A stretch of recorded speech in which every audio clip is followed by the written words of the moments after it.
Bonjour à tous, bienvenue dans ce nouvel épisode. J'espère que vous avez passé un super été et que vous êtes d'attaque pour la rentrée. Aujourd'hui, je reviens avec une nouvelle vidéo pour vous parler d'un livre qui m'a, sans exagérer, vraiment changé la vie.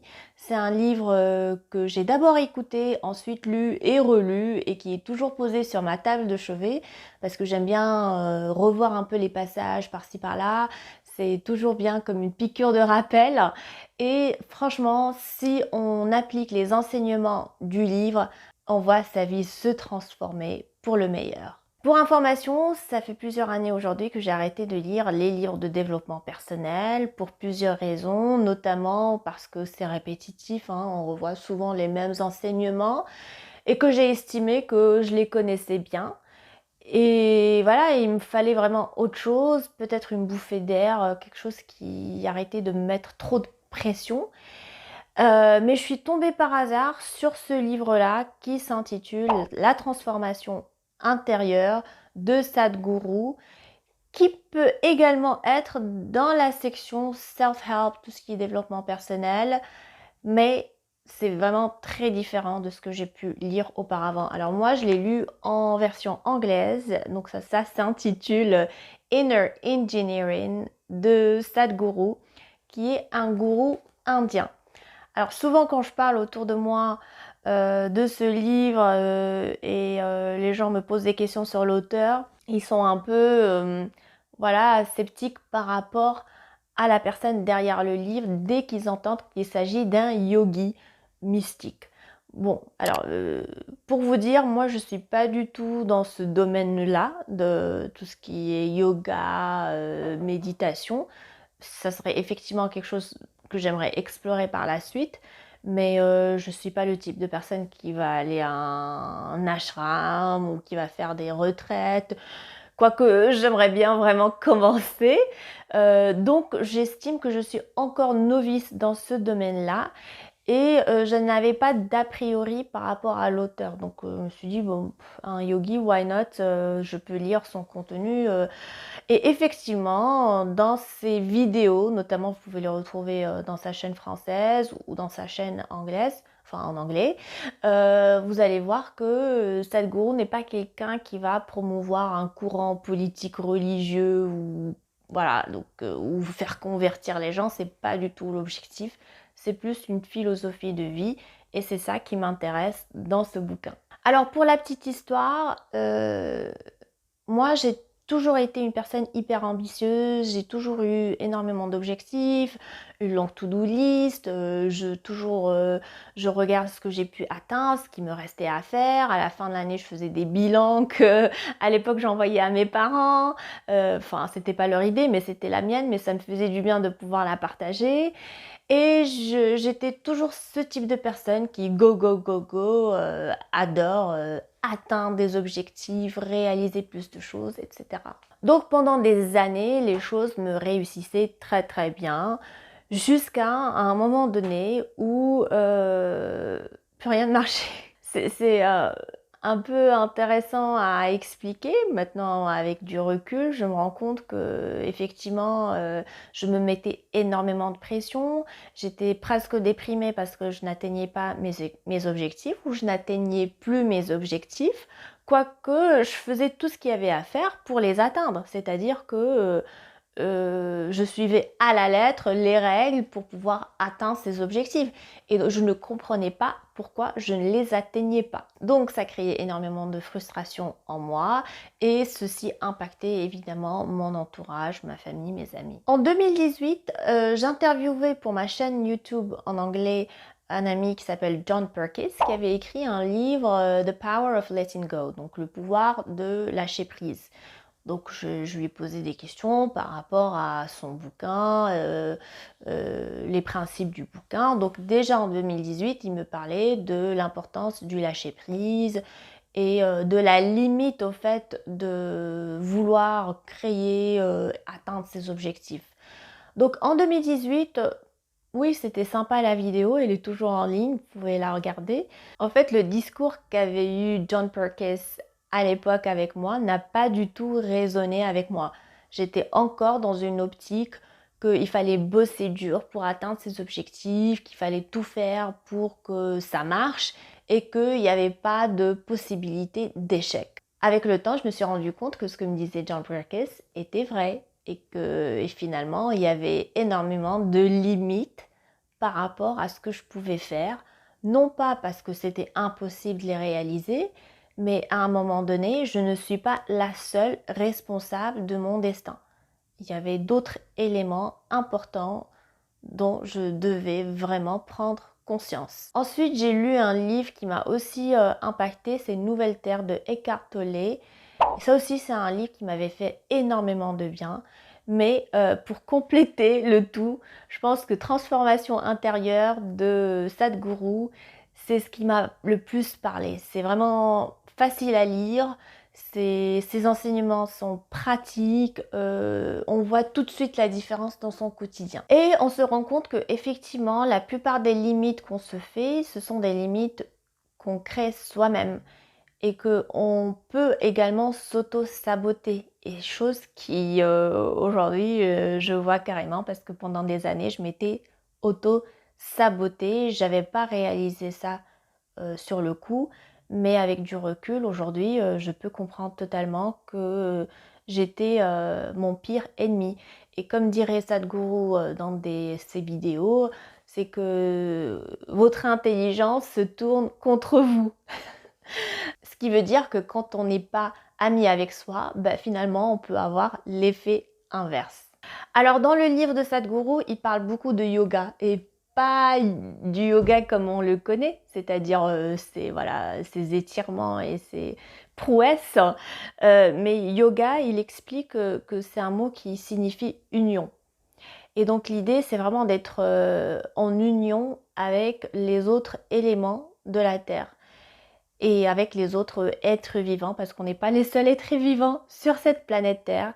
Donc il passe pratiquement toute la première partie du livre à expliquer l'importance de l'union et vraiment à nous éveiller par rapport à l'existence en général et au fait que finalement on est juste un petit point dans tout cet univers. Dans la deuxième partie, c'est là où ça devient un peu crucial, c'est vraiment cette connexion et cette prise de conscience par rapport d'abord au corps, voilà, au corps, votre corps, à l'esprit, donc le mind, l'énergie et la joie.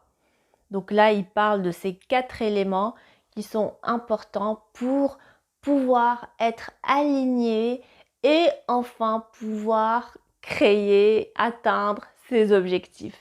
Et je trouve que c'est ça l'exercice le plus difficile, c'est vraiment l'alignement. S'il y a un élément qui ne fonctionne pas, au fait, ça perturbe tout le reste. Et dans la partie corps, par exemple, il parle de comment il faut se nourrir pour vivre de manière optimale. D'ailleurs, lui-même, c'est un exemple, puisque à son âge, je pense qu'il a 65 ans, il a fait 30 000 km de l'Inde jusqu'à l'Europe. Moi, je l'avais vu à Paris quand il était passé pour parler de Save Soil, donc sauver les sols. Et ça, c'est une campagne qu'il a menée dans plusieurs pays, il me semble une trentaine de pays. Il est venu d'Inde jusqu'en Europe en moto à son âge et tout le monde lui demande comment tu fais Sadhguru pour pas avoir mal au dos, comment tu fais pour dormir si peu. En fait, tous ces conseils, il les donne dans ce livre. C'est comment vivre de manière optimale. D'abord, il faut se nourrir correctement. Il y a d'autres éléments dont il parle dans son livre, mais il y a des petits exercices qui m'ont vraiment fait une prise de conscience par rapport à tout l'univers dans lequel on vit. On est tellement figé sur ses problèmes, sa vie, qu'on oublie en fait qu'on fait partie de tout un univers, hein. On est juste une pièce de puzzle parmi tant d'autres. Et on oublie ça, on a tendance à oublier ça. Aujourd'hui, quand je suis par exemple attablée, il m'arrive de faire attention à la petite fourmi qui passe. Ça me fait plaisir au fait de l'observer travailler, de l'observer faire ce qu'elle a à faire. Et pareil pour les pigeons, aujourd'hui je passe plus de temps à observer les pigeons, alors qu'avant j'avais une attitude un peu plus genre dégoûtée. Mais aujourd'hui je me dis finalement, on est tous des êtres vivants sur cette planète, on a tous notre place ici sur cette planète.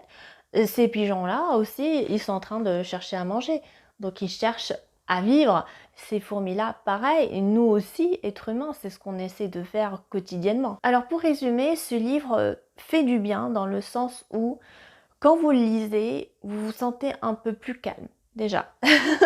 Ça vous donne cette assurance que il y a pas de rat race, il n'y a pas de course, tout va bien.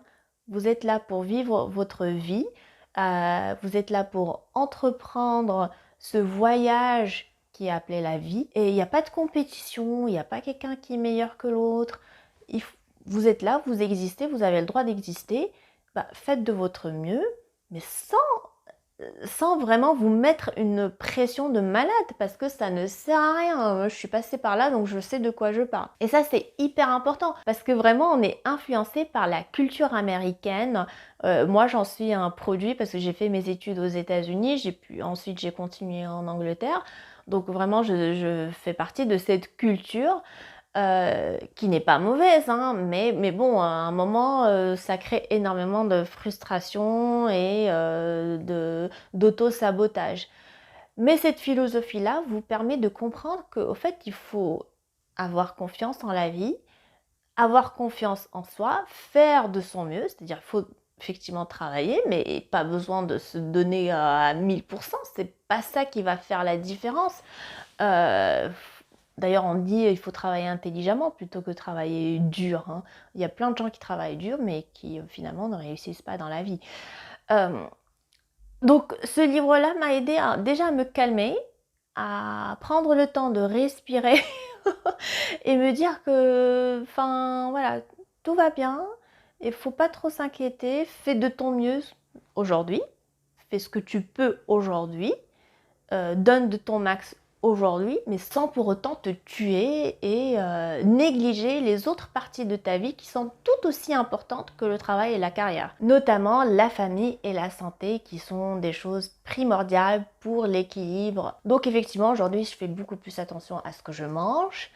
Je fais beaucoup plus attention à ce que je consomme, c'est-à-dire comme information, parce que ça aussi, ça impacte l'esprit. Et je suis également, je pense, plus consciente de l'environnement, de la nature qui m'entoure, en fait. Donc, ce qui est important, c'est cet alignement qu'on peut avoir avec un arbre, une fleur. On est dans un monde où il y a l'union, hein, et tout ne repose pas entre vos mains, hein. Vous pensez être maître de votre destin, oui, c'est bien, mais au fait, pas totalement, hein. Il y a des choses que vous ne pouvez pas maîtriser, que vous ne pouvez pas contrôler. Il faut s'en rendre compte. Moi, je m'étais rendu compte à un moment donné que, effectivement, j'avais énormément de cadeaux dans ma vie, mais pour lesquels j'avais rien fait, au fait. C'était vraiment des cadeaux qui m'étaient tombés dessus. Et j'en suis vraiment ravie, je suis très contente que j'ai pu les avoir. Donc, zéro effort, zéro travail acharné, zéro obstination, et qui étaient des cadeaux de la vie. Donc, quand on est en alignement, quand on est en union avec l'univers, bah, au fait, énormément de portes s'ouvrent à soi. Et je pense que le principal, c'est vraiment être dans cette paix intérieure, cette zénitude, cette sérénité et cette confiance en la vie, hein. La vie nous apporte énormément de choses, et d'apprécier vraiment le moment présent, d'être dans cette prise de conscience du quotidien, hein. Quand vous buvez votre tasse de thé le matin ou de café, bah, au lieu de la boire d'un coup, bah, vous appréciez chaque moment, chaque gorgée, et chaque bouchée de votre tartine. Bah, vous appréciez ce moment-là, parce que ce sont ça les cadeaux de la vie.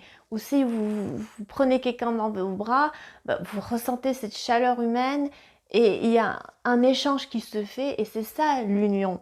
Et l'union, comme je vous ai dit, c'est aussi avec les autres êtres vivants qui vivent autour de vous, ou qui même peuvent pénétrer chez vous. Donc ils ont aussi le droit de vivre. Après, bien évidemment, il faut se protéger. Parfois, il y a des maladies, on ne veut pas contracter des virus, etc. Mais au moins qu'on ait du respect pour ces êtres vivants qui ont droit de vivre tout comme nous, hein. On n'est pas meilleur qu'eux, on est juste doté d'un cerveau qui est plus optimal que le leur, mais ça nous ne donne pas le droit de les écraser, de les tuer, voilà, de s'en débarrasser. Au final, vous l'avez compris, je vous recommande vivement de lire le livre Transformation intérieure de Sadhguru, ou la version en anglais c'est Inner Engineering. Et ce qui est sympa dans ce livre, c'est qu'il y a des exercices que Sadhguru appelle sadhana.